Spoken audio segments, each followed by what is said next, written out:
a couple of degrees lower under any prolonged clear spells. But it is a damp start to Thursday for Northern Ireland, Northern England, parts of North Wales, southern Scotland. That rain increasingly sinks south, weakens and turns more showery by the afternoon. Some sunshine between the showers, more settled by Friday.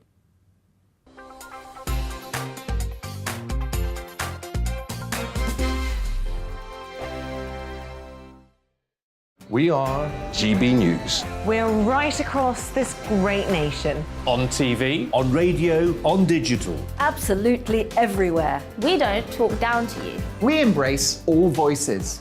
with honest and civilised conversation. We're not part of the establishment. We're one of you. And we're only getting started. Join us on GB News, The People's Channel. Britain's news channel. Every morning from 6 o'clock, we'll wake you up with GB News Breakfast with all the stories you didn't know from the night before. So whether it's serious news, entertainment, or your own views from all over our great nation, we're here to kick off your day with a smile. The national media should be reflecting and reporting what's happening here. You will notice the northwestern accents. Whether you're with us on TV, radio, or online, every morning, it's breakfast from 6 a.m. Hope you can join us. Join us for Ministry of Offence, the comedy panel show that's just like the news, in that the left fights the right and it doesn't really seem to matter who wins. We cover the big stories. It was in fact a troop of baboons and not angry vegans. I like that. And the really important stories. Fat naked cow gets stuck in swimming pool. It's a headline in a lot of local newspapers. Yeah. We're on the same team, Nick. Yeah, but I'm just helping you. Join us for Ministry of Offence, Saturday nights, 8 o'clock on GB News.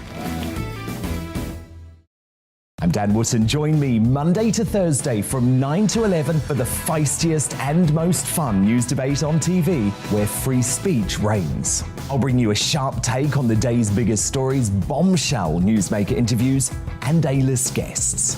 And I guarantee you, no spin, no bias, no censorship, and no reason to go to bed. That's Dan Wootton tonight, Monday to Thursdays from 9 on GB News.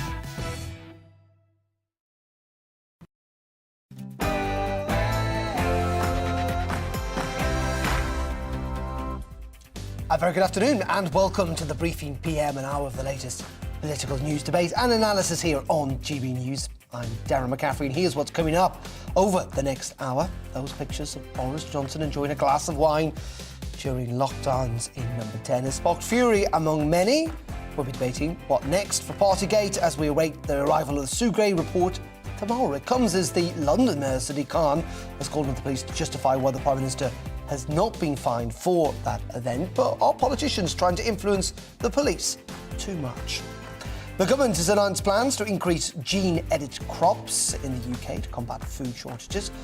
Is it a good idea? Some still concerned about safety, but is it the future, frankly, and should we work towards it? And today marks 3 months since Russia invaded Ukraine. How will the war end? Will Europe look after the country when it has? And one of the latest from Odessa, but in the end, should Ukraine potentially sue for peace? As always, do get in touch. You can email me at gbviews@gbnews.uk, or you can tweet me at gbnews. That and so much more between now and 4. A busy programme ahead, but first, at the top of the hour, here's Polly with the news.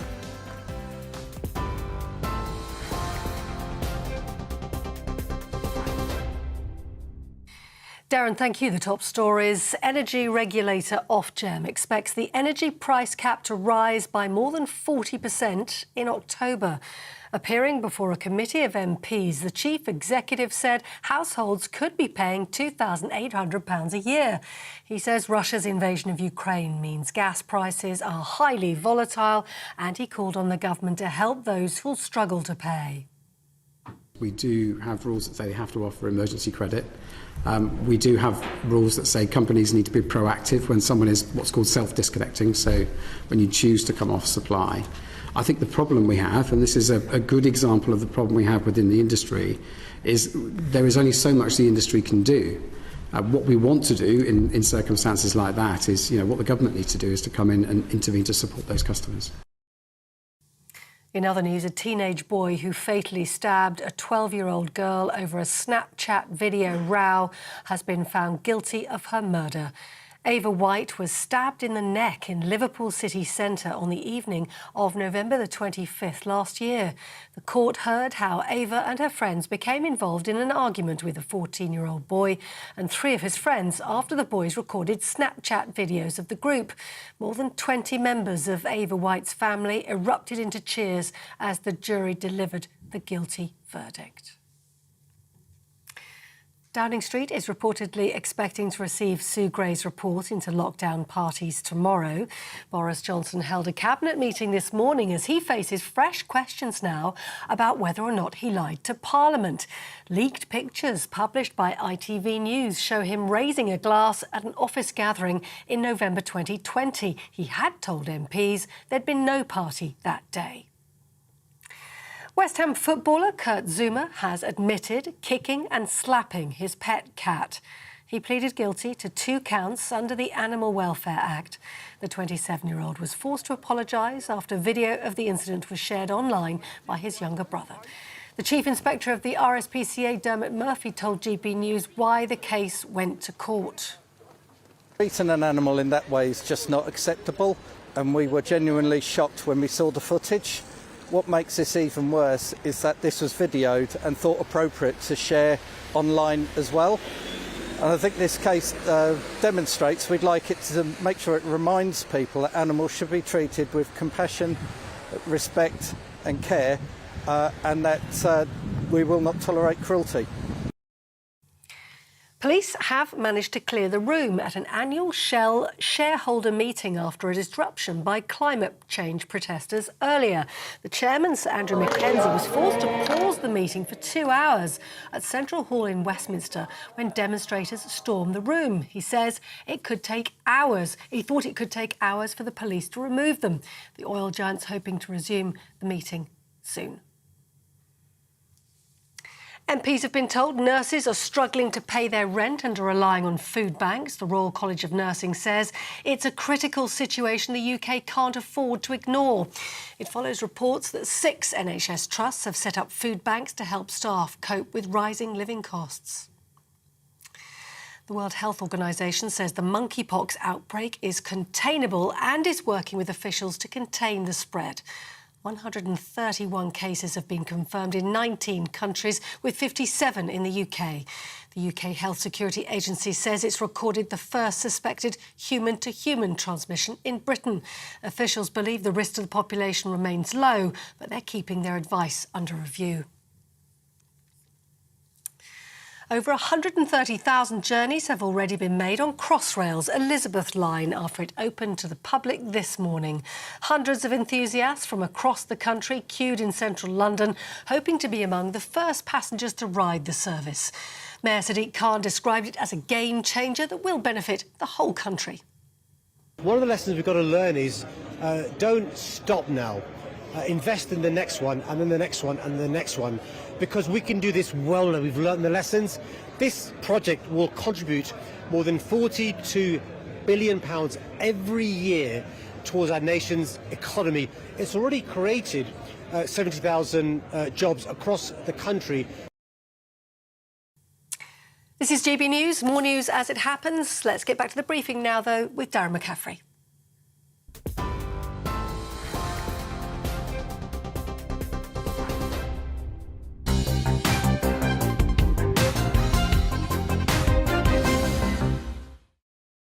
Thank you, Polly, very much indeed. Very good afternoon to you. We're on TV, online and on your DAB digital radio this afternoon. You're watching the briefing here on GBNews, or indeed listening to it on the wireless. 7 minutes past 3 o'clock. Thank you very much indeed for your company. The big story today, at Westminster at least, continues to be Partygate as we await Sue Gray's report. The Prime Minister facing new questions about his statements in Parliament months ago. It comes after new photos have emerged showing him raising a glass of what looks like wine or champagne at a lockdown leaving do in number 10. We're expecting that report from Sue Gray, the so-called Partygate report, probably tomorrow. Paul Hawkins has been looking into it. This was one of the parties the Met was investigating. It was taken on November the 13th, 2020, when England was in lockdown. The question, why some people at this party were fined for breaking COVID rules, but the PM wasn't. More pictures, plus WhatsApp messages and emails between Number 10 staff are said to be on the way when Sue Gray publishes her full report. There'll also be more details about 16 events held over 11 months between May 2020 and April 2021. 12 of those were investigated by the Met, with 83 people fined, including both the Chancellor and the PM, for attending his birthday celebrations in June 2020. I understand the anger that many will feel that I myself fell short when it came to observing the very rules which the government I lead had introduced to protect the public. Sue Gray is also likely to name some of the civil servants who broke COVID rules. And it might also answer key questions like why some Downing Street staff were fined for attending a Number 10 garden party in May 2020, but the PM, who was there, wasn't. This will be the warts and all version, after her initial report in January said the Downing Street garden was used for inappropriate gatherings without clear authorisation or oversight. There was an excessive consumption of alcohol in Downing Street and failures of leadership and judgment by different parts of Number 10 and the Cabinet Office. What the report won't answer is whether the PM lied to Parliament when he said this. And that no COVID rules were broken, and that is what I have been repeatedly assured. That's the job of Parliament's Cross-Party Privileges Committee. They'll begin their investigation as soon as Sue Gray publishes her report. Paul Hawkins, GB News. Well, as soon as those pictures were released late yesterday afternoon of the Prime Minister having that glass of wine, it reportedly took place, this party, on the 13th of November 2020. It was the leaving party for the former Director of Communications, Lee Kane. At those stages, the rules prevented people from gathering in groups, mixing with different households, unless it was important for work purposes. Was that important for work purposes? Prime Minister may well argue it was tomorrow. But late last year, the Labour MP, Catherine West, asked about this particular event in Parliament, and this is what she and the Prime Minister had to say. West. Thank you, Mr. Speaker. Will the Prime Minister tell the House whether there was a party in Downing Street on the 13th of November? Prime Minister. Mr. Speaker, no, but I'm sure that whatever happened, the guidance was followed and the rules were followed at all times. Well, the Labour MP, Catherine West, joins me now. Catherine, thank you very much indeed for joining us. First of all, in response to that question, because there is a little bit of confusion, I'd just like to know your view. Some seem to think that was the Prime Minister saying no, there was no party on the 13th of November. Some people seeming to suggest that he was replying to the first bit of your question about whether he could say there was a party or not. What was your perception of what he was answering? Well, the thing is that once you start lying, you forget what you've said. So you might not know people like this who they tell fibs and then they can't remember who they told what to. And so what they do is they get very confused. And that confusion is a bit like a sort of a mask or another level of confusion to try and muddy the waters. Whatever the case is, that photo is very, very clear that Mr. Johnson led a culture of rule breaking where, while the rest of us were locked down, not being able to see our family, not being able to go to birthday parties or to funerals or to christenings, grandparents separated from their grandchildren, families having to look after small children at home, there he was toasting his great friend leaving Downing Street. I mean, you, Darren, would have had lots of friends who left GB News and you weren't able to have a little bit of a drink up with them. And yet here he was allowing staff to go to Tesco's with a rolling suitcase which was full of alcohol. How they got past the police, who are habitually outside Downing Street whenever you walk past as a passerby, I do not know. But the culture was led from the top. Mr. Johnson continues to lead a chaotic ship. We have a number of extremely important policy areas which we need to be getting on with, whether that's the cost of living crisis, whether that's people's energy bills, all those things. And yet we have this shambolic person who doesn't seem to remember what he says from one day to the next and doesn't seem to be able to be straight with people. Let's dissect this a little bit, though, because, you know, in that picture there is the red box. We believe the Prime Minister was literally walking from his office up to the Downing Street flat, in which he decided to pop in, if you like, and to raise a glass of wine. I mean, if we were to put that picture next to the picture of Keir Starmer drinking beer, you could say it's exactly the same thing. I mean, it was in the middle of a working day or towards the end of a working day. They were both drinking alcohol, both insistent that they weren't breaking the rules. And the Prime Minister has been found not to have broken the rules in this incident by the police. So isn't there a comparison here to be made from that picture of Keir Starmer? Today's newspaper outlines 126 separate instances where alcohol was consumed and where parties were had. They even were partying so hard that they broke the swing that baby Johnson uses, the toddler uses to play about in the basement. The swing was broken. I mean, that is serious partying. That is getting down, dancing, whatever. And I think that report tomorrow is going to show us the extent of the way in which the culture at Downing Street was laughing at us, laughing at people when they were having one of the worst times that we've ever had as a nation, and also some people passing away, not being able to see relatives on those awful ventilator machines, and potentially spreading COVID as well. So when you ask about Keir Starmer, which I will answer now, I'm very pleased that our leader has some integrity and has said if he is fined, he will go. And I'm very pleased that he has stuck to his guns on that, and I'm proud that we have somebody who is a man of principle. OK, and just, I mean, you know, the Prime Minister, I think, has already apologised for the culture inside Downing Street. You know, large officials, senior officials have left. It's possible more might be leaving tomorrow. I mean, it's always difficult to judge how much the Prime Minister is responsible for everyone's actions inside a building that employs hundreds and hundreds and hundreds of people. Just on this accusation, though, that he has intentionally misled Parliament, broken the ministerial code. I mean, again, what is the evidence that he intentionally did that? I mean, because ultimately he will, I suppose, argue, just like Keir Starmer's arguing, that he felt that was within the rules because this was a workplace and it was part of the working day. Well, I've never known a workplace where there's 126 instances of getting drunk at work, and my boss signing off emails which say bring your own booze, and birthday parties being celebrated in the middle of lockdown. That kind of workplace seemed to exist only in Downing Street. It is the most fined workplace in the country. That includes all the, for example, gymnasiums which were hard hit and tried to carry on, and they were fined and taken to court. It includes all the other workplaces, 126 separate instances. That is just appalling, and that is something which the Privileges and Standards Committee will look at very carefully when they examine whether the Prime Minister lied when he was asked, was there a party on the 13th of November, which we now see the pictures and know that yes, indeed there was. It was the occasion of a senior person leaving Downing Street, and Mr Johnson was proposing the toast. That is not how you or I experience lockdown.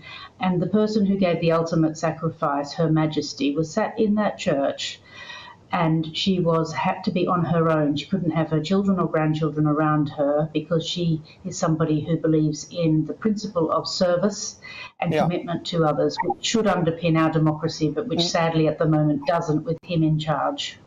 No, indeed. But we should say the Prime Minister wasn't at that event. It was a different time of the year. And, you know, these are different parties at different events involving different people. But we're going to get clarity tomorrow, hopefully, from Sue Gray.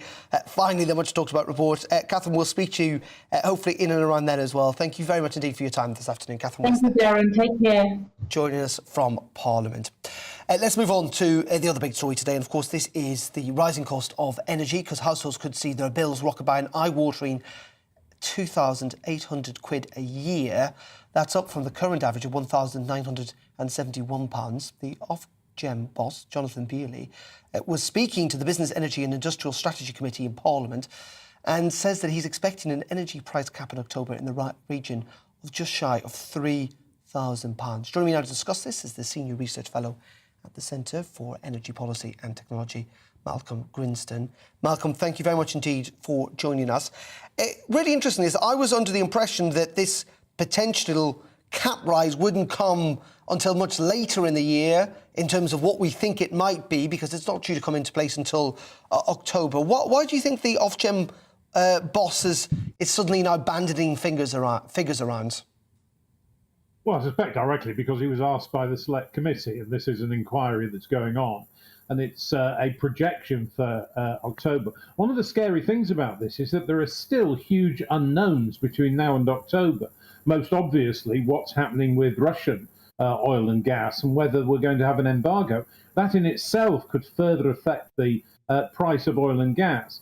And this price cap is a cap on the suppliers. It's the people we directly have the relationship with as customers. They, of course, have to buy their gas and electricity from the wholesale market. And it's there where the prices have been going up, which is why we're also seeing a lot of these companies going out of business. But I thought the weird thing is I keep reading that we've got a lot of gas in the country. Why is that not feeding through to lower prices? No, we're not particularly dependent on Russian gas. We get about 5% of it from that. And we're beginning to see one of the problems that led to the price rises before Ukraine was that because of COVID, we hadn't been able to maintain the North Sea gas platforms from safety point of view as much as we'd like to. They're now catching up with that. And so supply is beginning to flow a little bit. But we are part of a European market on gas, and any gas supplier which does have gas in the UK, if prices were lower here, would, of course, export it to Europe, where the prices were rather higher. We can't avoid the effects of the Ukraine crisis on Europe, even though we're not directly, in a physical sense, dependent on Russian gas in the way that, say, Germany is. And we're talking here, aren't we, if this comes to pass, where millions and millions more people, I think it's up to 12 million people, will find themselves in fuel poverty. Oh, this is a terrible, terrible crisis. The price cap increase we've just seen was bad enough, but of course we are coming into the summer when power bills tend to be lower because we don't need to use as much energy for heating in particular. Come October and moving into winter, it's not only the unit price that will be going up, which is what's capped, but also the amount of energy we use increases at that point. And the government is going to have to come out with some very, very wide and sweeping measures to protect those who are most in fuel poverty, particularly if, as we would guess to be the case now, situation is likely to be, if anything, even worse towards the end of the year because of the situation between Russia and Ukraine.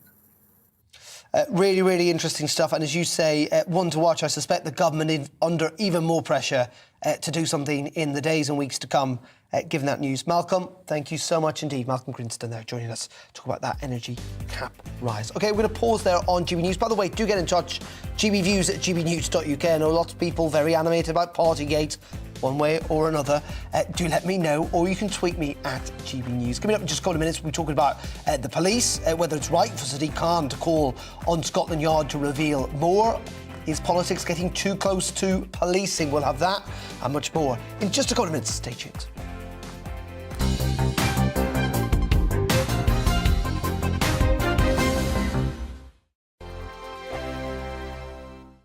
We are GB News. We're right across this great nation. On TV, on radio, on digital. Absolutely everywhere. We don't talk down to you. We embrace all voices.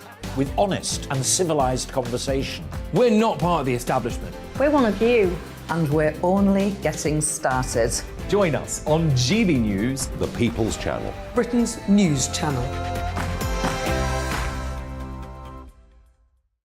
Every morning from 6 o'clock, we'll wake you up with GB News Breakfast with all the stories you didn't know from the night before. So whether it's serious news, entertainment, or your own views from all over our great nation, we're here to kick off your day with a smile. And the national media should be reflecting and reporting what's happening here. You will notice the northwestern accents. Whether you're with us on TV, radio, or online every morning, it's breakfast from 6 a.m. Hope you can join us. Join us for Ministry of Offence, the comedy panel show that's just like the news, in that the left fights the right and it doesn't really seem to matter who wins. We cover the big stories. It was in fact a troop of baboons and not angry vegans. I like that. And the really important stories. Fat naked cow gets stuck in swimming pool. It's a headline in a lot of local newspapers. Yeah. We're on the same team, Nick. Yeah, but I'm just helping you. Join us for Ministry of Offence, Saturday nights, 8 o'clock on GB News. I'm Dan Wootton. Join me Monday to Thursday from 9 to 11 for the feistiest and most fun news debate on TV, where free speech reigns. I'll bring you a sharp take on the day's biggest stories, bombshell newsmaker interviews, and A-list guests.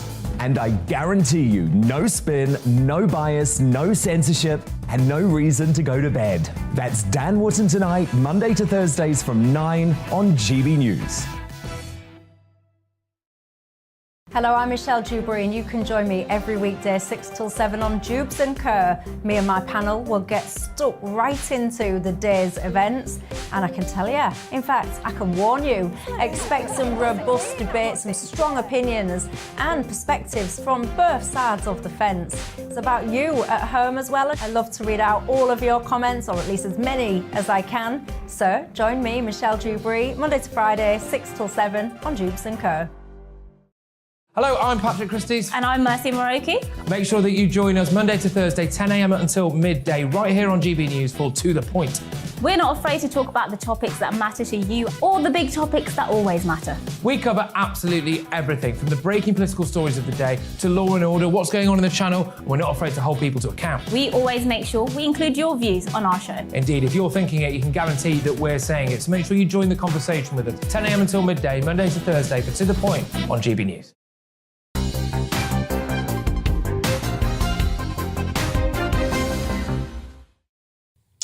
Very welcome back to GB News. In the last couple of minutes, the London Mayor, Sadiq Khan, you may remember this from earlier on today, he was calling for further details about what may well have happened into the police investigation into those lockdown parties. Well, he has now written to the acting Metropolitan Police Commissioner, that is Stephen Huz, seeking what he calls a detailed explanation of the force's decision over individual cases into that investigation, into those parties in Downing Street.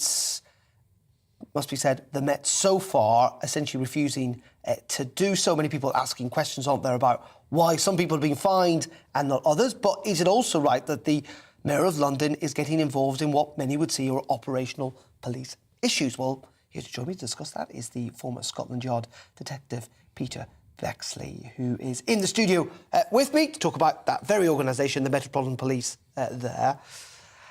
Peter, first of all, what is the police's explanation for not revealing why they've reached these conclusions?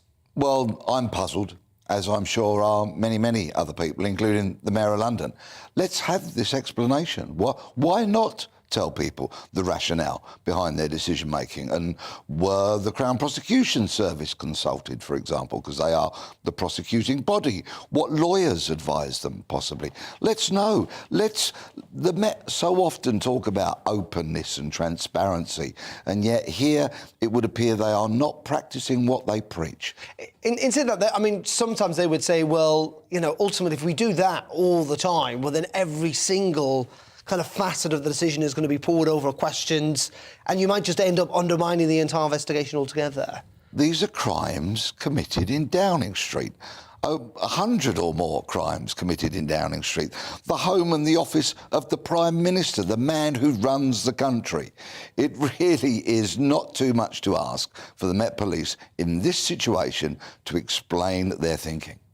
What do we think about what Sadiq Khan wants, though? I mean, there will be some saying this is a politician who's already quite heavily interfered in the disposition of one recent police commissioner, that politics and politicians, particularly opposition politicians, or politicians of any hue, I should say, though, but should stay out of operational police matters. There has to be an independence to policing.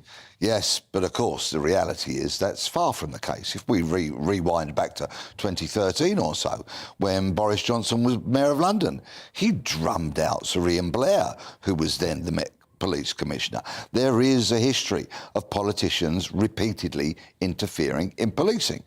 And the police, to some certain extent, only have themselves to blame in relation to these circumstances because, of course, they delayed announcing a whole tranche of fines for Downing Street until after the election, the recent local elections. So it could well be argued that, in fact, the police were meddling in politics themselves. Yeah, indeed. But then the problem is, of course, they get accused both ways. If they do it during the election campaign, people say they're influencing politics. What I'm trying to say is, in the end, there's no good place for the police here, is there? If they hold back this information, people criticise them for not being transparent. If they release it, they'll get criticised because people will not agree with the decisions. In the end, the police are in a no-win situation here. The Met Police, in the guise of the last Commissioner, Cressida Dick, with regards to this whole Partygate affair, only have themselves to blame, because Cressida Dick suffered from a catastrophic lack of judgment when she said the Met were not going to investigate these allegations when they were first voiced in the media through many, many media outlets. Quite what was behind her thinking, I can only guess at, but it was a ridiculous decision. It led to Sue Gray report, of course. It then led to the Met doing a complete 180 and saying, yes, we will investigate these crimes. And I suspect that in the next day or two, journalists will be poring over the Sue Gray report and the Met Police fines to see if there's any discrepancies. I'd see if they add up. Indeed. Peter, as always, thank you very much indeed, Peter Bexley there, joining us in the studio. Let's move away from that and let's move back to the windfall tax and to the energy crisis and whether a windfall tax, in many regards, is the solution to all of this, because some members of the government and Conservative MPs are increasingly calling for the Chancellor to do so, to introduce that tax on oil and gas companies to try and tackle the cost of living crisis. The Treasury collected £718 billion in taxes in the last year. That's the highest ever, and it's up almost a quarter on the year before. All this will lead to the question about whether the Conservative Party is truly Conservative anymore with increasing taxes, but is a windfall tax unconservative, as some seem to be arguing. Joining me now is the chairman of the right-wing think tank, the Bruges Group, Barry Legg. Barry, thank you. Is it unconservative, a windfall tax? Margaret Thatcher did it. George Osborne did it. Well, I don't know if it's unconservative. It's a question of whether it's a good idea economically. Will it enhance the prosperity of the country? Will it increase investment? And I think in this particular case, with the oil companies, it's not going to do that. It's going to decrease investment, not increase investment. And the government actually want our North Sea oil companies to do an awful lot of investing. They not only want us to get oil and gas to replace the problems that have arisen with Russia invading Ukraine, but as you know, the Prime Minister has a very green agenda and he wants lots of green investment as well. So I can't really see it would make sense for the government to impose an extra tax on energy companies. But why would it lower investment in the sense that these are taxes that the companies are making that they didn't think they were going to make? They're taxes because of the war, if you like. The money set aside for investment is already there. Thank you, sir. Well, it's not quite as simple as that. Sensible companies don't operate on a day-to-day, month-to-month basis. 2 years ago, oil companies, energy companies were losing their shirts. The oil price had collapsed. Energy prices had collapsed. And oil and energy companies were losing billions and billions of pounds. Now, nobody at that point said, oh, come on, let's help these companies. Let's give them government loans or government grants. They said, well, you're a private sector company. Get on with it. And that's what the energy companies have done. They've gone on with it. They've made investments. The price has now turned up. And they're making further investments to meet their ongoing commitments. Yeah, but you can understand, can't you, the public mood on this when you've got people, potentially up to 12 million people this winter in fuel poverty, figures we've not seen since the 1950s, and then you read about energy companies making billions of pounds in profit and energy bosses making tens of millions of pounds in take-home pay. I mean, that politically is not sustainable, is it? Well, let's look again at what's happening on energy and taxes. We've got a very good system of taxation, and the energy companies are paying their fair share of taxes at the current time. Now, what I would like to see happen to help people is actually for the government to act today and take VAT off fuel. The government are charging tax on fuel. They're putting up the price of fuel. Every fuel bill we get has a tax that goes directly to the government. And that VAT should be taken off fuel without doubt. The Chancellor should come to the House of Commons tomorrow and cut VAT on fuel. Well, fascinating. And of course, we can do that now post-Brexit. Barry, really appreciate your thoughts this afternoon, though. Thank you very much indeed for joining us. Barry Legg there from the Purchase Group. Thank you, Barry. OK, just after 3:30, coming up in the next 30 minutes, going to talk about Ukraine. Going to be talking about a Brexit bonus when it comes to gene-edited crops. And also, the Elizabeth line, it opens. May not live in London. Is it exciting? It's pretty exciting, I would suggest. But first, before all of that, let's bring you up to date with the latest news headlines. Back to Bonnie.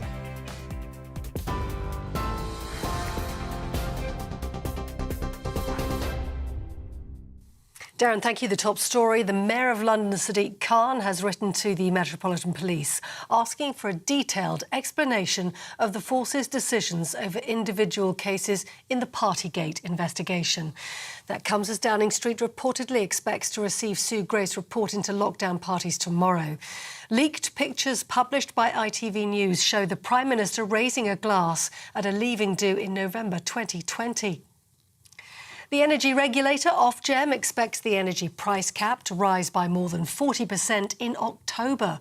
The chief executive says households could be paying £2,800 a year because the war in Ukraine means gas prices are highly volatile. A teenage boy who fatally stabbed a 12-year-old girl over a Snapchat video row has been found guilty of her murder. Ava White was stabbed in the neck in Liverpool city centre on the evening of November the 25th last year. And the West Ham footballer Kurt Zouma has admitted kicking and slapping his pet cat. Appearing in court, he pleaded guilty to 2 counts under the Animal Welfare Act. The 27-year-old was forced to apologise after the video of the incident was shared by his younger brother online.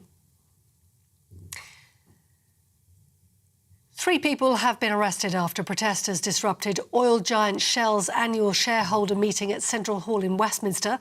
The company's chairman was forced to pause the meeting for 2 hours when demonstrators stormed the location, with several protesters gluing themselves to chairs. And over 130,000 journeys have already been made on Crossrail's Elizabeth line after it opened to the public this morning. Hundreds of enthusiasts from across the country queued in central London, hoping to be among the first passengers. The Mayor Sadiq Khan describing it as a game changer that would benefit the whole country. On TV, online and on your radio via DAB+, you're with GB News, and Darren McCaffrey's here with his programme next.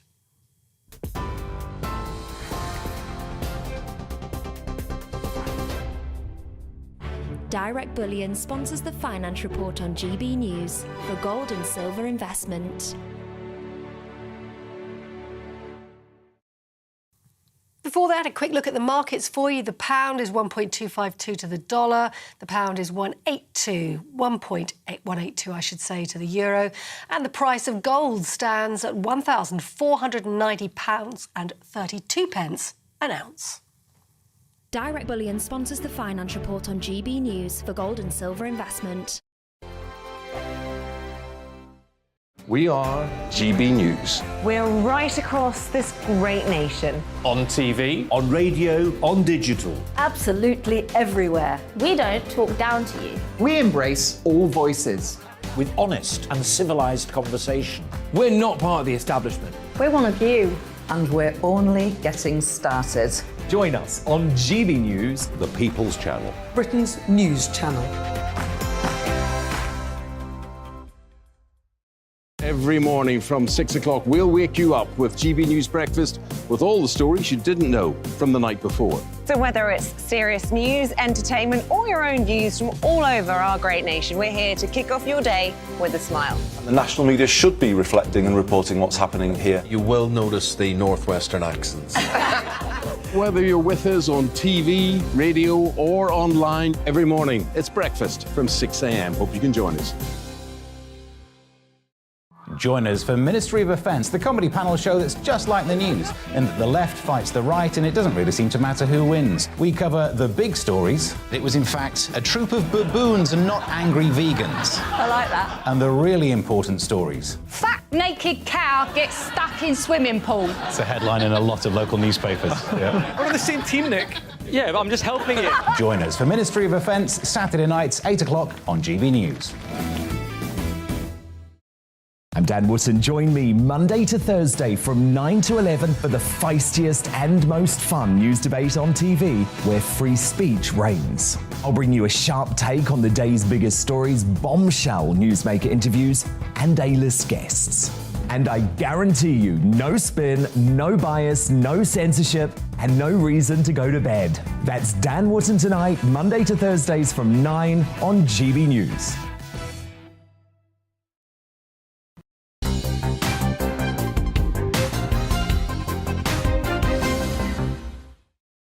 A very good afternoon. Welcome back to the programme. We're on TV, online, and of course on your DAB digital radio. The briefing with me, Darren McCaffrey, 22 minutes to the top of the hour, to 4 o'clock. Thank you very much indeed for your company. And let's talk about the production of gene-edited crops, because it's to be sped up to help guarantee British food supplies in the wake of the conflict in Ukraine. Russian blockades are preventing the export of some key goods, such as wheat, from the country, leading to rising food prices and, of course, shortages across the globe. It comes amid concerns of the UK's food self-sufficiency, and the government will this week announce a bill which will allow farms to grow more crops by planting variants that have been edited to be more resistant to disease or need less water or fertiliser. Although plans for the bill have been in place since Brexit, a government source said it has taken on added importance in the wake of the war in Ukraine. Well, joining me now is the Head of Public Policy at the Institute of Economic Affairs. That's Matthew Lesh. Matthew, thank you for joining us. First of all, edited crops, gene-edited crops. Back in my day, they were called GM food, I think. Fundamentally the same thing. We kind of banned them a little bit early, didn't we? Back in the late 90s. At a time, actually, when the world has moved on. We've realised they're not the danger that some had once perceived. Look, I think that's right. The European Union opted to take an extremely precautionary and ultimately unscientific approach to these new breeding techniques. Now, it's worth here distinguishing between GMOs, which is what the debate was about earlier in the 21st century, and what the government's actually doing today, which is gene editing. So GMOs is about taking genes from one crop and then potentially putting the genes into another crop. Gene editing is actually far more precise. It's about changing a specific part of a single crop to improve it in some way. So it's actually significantly safer than any other technique, including the traditional conventional crossbreeding techniques, which is how we usually improve crops over the years. We can now do this scientifically in a much better way, and there's huge benefits to be had from that. What we're talking about here is crops with more resistance to potential disease, meaning you don't have to use as much antibiotics in your crops, and therefore solving the issue of antibiotic resistance in humans. You're talking about more efficient production. That means less water, less land to produce more food. And I think it's extremely welcome the government is taking this opportunity provided by Brexit to move forward with gene editing, particularly when it comes to plants. And I think there's going to be further to go over the coming years when it really comes to embracing new technologies that is enabled by Brexit, which is enabled by leaving the EU's rulebook. Interesting. So you're right in pointing out there are differences between GM foods and gene-edited ones. Just in terms of, though, the problems with farming, if you like, in the UK, I mean, largely it's not down to a lack of technology, though, is it? Is it? Well, because we do import an awful lot of our food. It's down to a sector that's been somewhat neglected, hasn't it, for many, many decades? Look, I'm not sure I necessarily buy that characterisation per se. Obviously, there are certain parts of the UK's agricultural sector that are going extremely well and are extremely popular. The UK has been a net food importer, we should note, for centuries. It's not exactly a new phenomenon that the UK, as a relatively small country, as a country that doesn't necessarily have the great weather for a lot of different styles of crops, it becomes a food importer. There's nothing inherently wrong with being a food importer. In fact, you could argue that's actually better for food security. The ability to access crops and agriculture from all different parts of the globe mean that if there's an issue domestically or there's an issue in one part of the supply chain, we can quickly find food and find crops from elsewhere. So I'm not sure that we really need to worry as much about domestic production per se, as much about having good, efficient production, about allowing farmers to use whatever techniques they think is necessary to provide food, and be it domestically or from overseas, having access to the food we need to feed us is what's really key here. Considering that, clearly the government feel that food security, external food security, is important, particularly this time with the war in Ukraine. We hear, don't we, all the time about how there are grain, wheat, fertiliser, lots and lots of staple goods, if you like, being held up in ports like Odessa because of that war. Do you think that's what's given this an added impetus? Look, yeah, the government certainly said that the concerns about global food shortages are driving some of the faster move when it comes to gene editing. And that's certainly an important part of this political story here. It's obviously going to take some time for gene editing to be enacted on the ground, for these crops to actually be planted and harvested. I mean, I think we should be probably more concerned about the fertilizer question than necessarily about wheat. Although Ukraine is responsible for something like 25% of the world's wheat exports, that's actually, most wheat is domestically produced and not actually imported or where it's particularly used. So it's actually a much smaller percentage of the overall wheat consumption globally. And there's a potential to increase crops in other countries like Australia that's been done in recent months because of concerns about potential shortages out of Ukraine. Where you're going to have the real issues, I think, is probably in the developing world, where the higher prices will come to bite. And as a result, there's real concern about food shortages in the particular area. I don't think we should be too worried in the UK about food shortages. I think our supply chains are quite secure, although the prices might go up for consumers.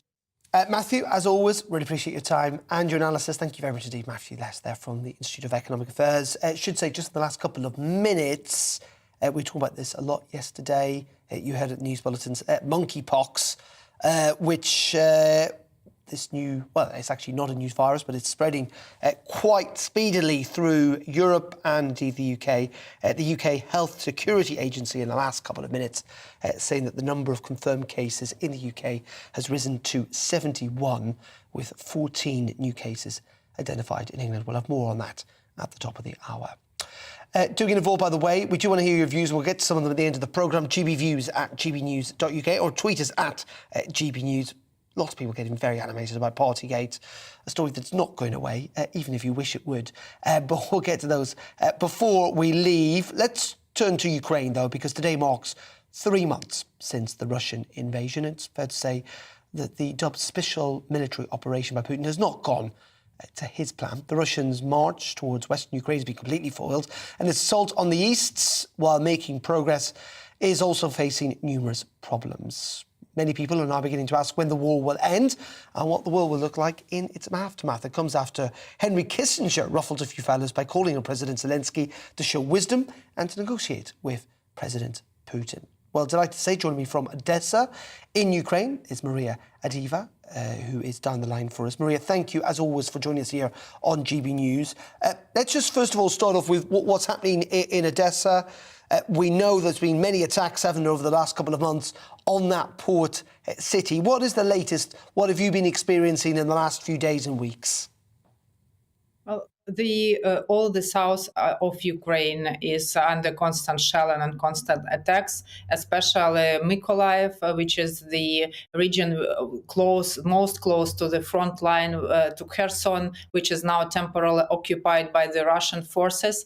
But Russia now concentrates its main efforts on the offensive operation in Donbass, and that's where their key aims are now lying. And they continue shelling throughout the country, because every day we have aerial sirens here in Odessa and throughout Ukraine, and every day some bombardments and shelling are happening everywhere, especially in the bordering regions of Ukraine. But the biggest challenge for now for Ukrainian troops is to defend Donbass, and that's where the major fights are happening. So Odessa is now more or less safe area. at least no new missile attacks have been happening in the recent days, but nowhere in Ukraine anyone can feel safe, because we know that Russia has launched and has deployed its Iskander battalions on the border of Ukraine in neighboring Belarus and on the north of Ukraine and also near Kharkiv in the east. So that means that any moment a missile attack can happen anywhere in the country. That Putin, the Russia, are making progress now in eastern Ukraine, in the Donbass region. We heard, didn't we, that from President Zelensky suggesting the Ukrainian forces are suffering heavy casualties. Is there an acceptance in Ukraine that Russia may well be able to take over the Donbass region? The Ukrainian military, whom I have been spoken to, always say that they will stay till the last. And that's what the example of Mariupol has shown everyone in the world, that the Ukrainian defenders will defend what they have, where they have to be till the last moment. And that means that no one will surrender, no one will ever put down the weapons, because the morale of Ukrainian soldiers and officers is much more higher than the Russians, because they are defending their own country, their own families, their land is behind them, whereas Russian troops are aggressors who usually don't know what they are doing here in Ukraine and who are much more weak and who don't have that morale, who are here just for money, because there are so much evidences of looting and other war crimes around the Ukraine, because that's what they are here for, just to loot the villages where they are occupying and to kill civilians. And that's not the army, that's the soldiers who are here against the civilians. And that means that the Ukrainian military has a very good chance of defending Donbass. And just finally, Maria, what did you make of what Henry Kissinger had to say about this idea that in the end it might be better for Ukraine to talk with Putin and to try and reach a peace deal? Well, every war reaches the peace deal because that's how the wars end. But the reason is that in what conditions and what who gives the outlines of this peace deal, and this will be Ukraine, because we will not go to any concessions to Russia, and Ukraine now has a much more stronger position. And generally, we here understand that no one can believe what Russia says, because Putin himself always lies and he never holds his word. And so any peace deal means that Russia will use this time to regroup, to get additional resource and to attack again. That's what was happening throughout the years, and through all the history shows us that. So we have to keep this in mind, that in any kind of peace deal, Putin will not stop and he will go further. He will only try to get more time. OK, Maria, as always, really appreciate your time. Thank you so much indeed for joining us from Odessa. That's Maria Adiva there, joining us down the line. OK, let's end with a story much closer to home, particularly to us who work out of Paddington. It's taken more than 10 years to build and it's cost more than £19 billion. But finally, the Elizabeth line has opened to the public today after a 3.5-year delay. The new underground rail line is expected to serve 200 million passengers every year and will cut many commuter journey times in half. Well, joining me now in the studio is Peter Broadley. He's from Ulster, which helped design and build the entire Elizabeth line. Well, the trains, I should say, that you can see on the Elizabeth line. Peter, thank you so much indeed for joining us. An exciting day today. It's an incredibly exciting day. It's been a long time coming, as you say, 3.5 years sort of delayed, but I think really, really worth the wait. I've travelled in on it this afternoon to come to the studio, and it really is something special. Indeed, and we saw lots of people queuing up. It's not just you and I who are excited about it. Many people, though, will say, this is clearly a big boon for London, but if you live in Manchester or in southern Scotland or in Cornwall, it really doesn't make much of a difference. Or in Nottingham, like I do. So I think, so I guess the thing is really, of course, the journey opportunities are around London. We all know that. But I think if you look at the kind of the wider sort of levelling up agenda, the train was manufactured in Derby, it was designed in Derby, quite a lot of the supply chain was Midland or based outside of London. You know, 80 apprentices, 750 staff.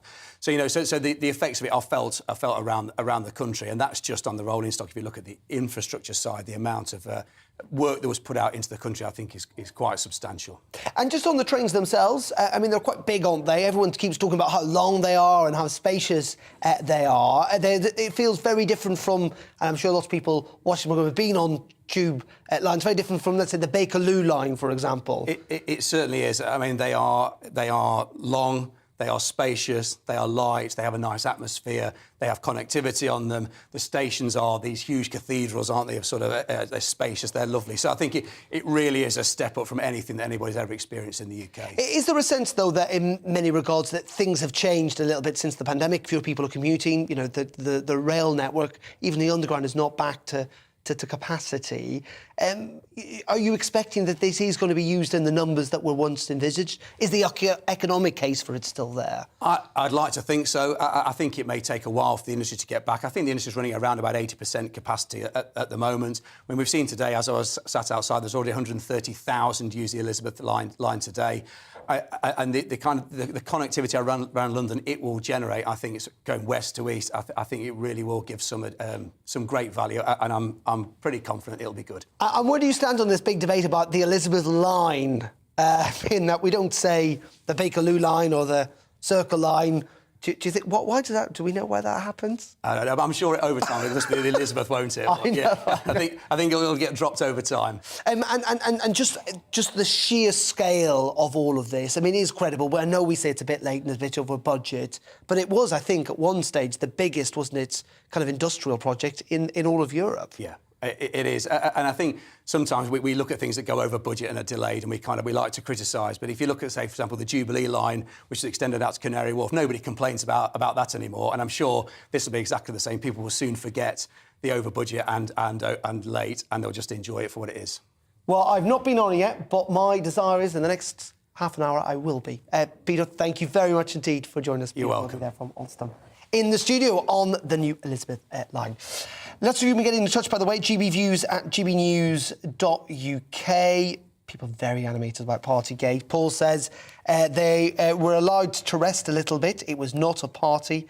Ian says, how can anyone with half a grey cell believe that the criminal liar, that is the buffoon Boris, is beyond belief? I'm sure something many viewers and the Prime Minister would disagree with. Pete says, why is your man not asking where this Labour MP got her info from, the date of the 13th of November? I think GB News is in on it, on this witch hunt. And Dan says, Darren, Labour's criticism of Boris is dishonest because they know that the vast majority of Downing Street fines were against civil servants, but not against the Prime Minister himself. GBViews at gbnews.uk. We've got time to talk to Colin Brazier, who's up next. Just a couple of minutes. Colin, what's coming up?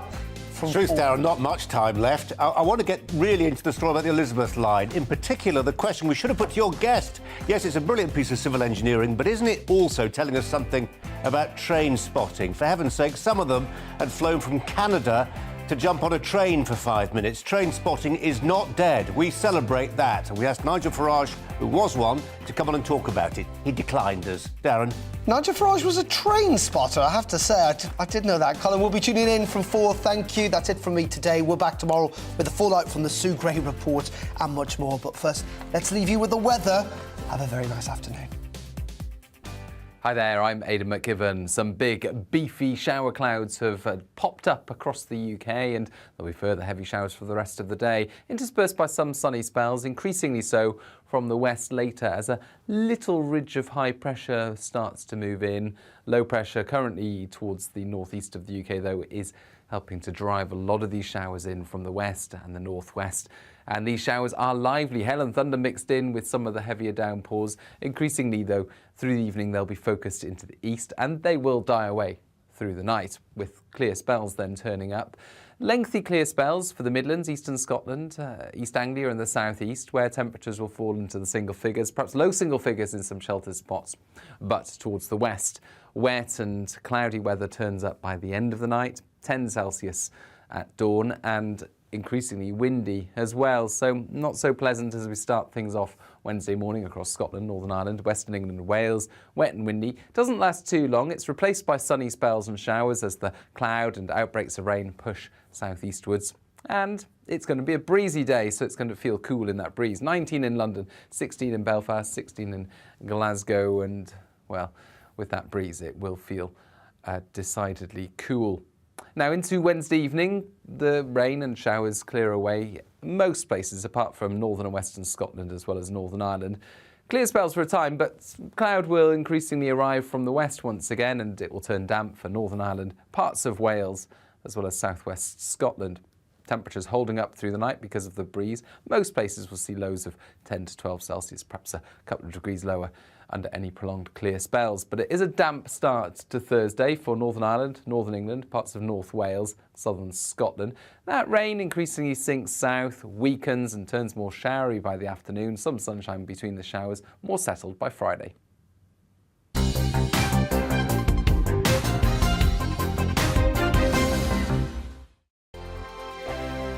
We are GB News. We're right across this great nation. On TV, on radio, on digital. Absolutely everywhere. We don't talk down to you. We embrace all voices.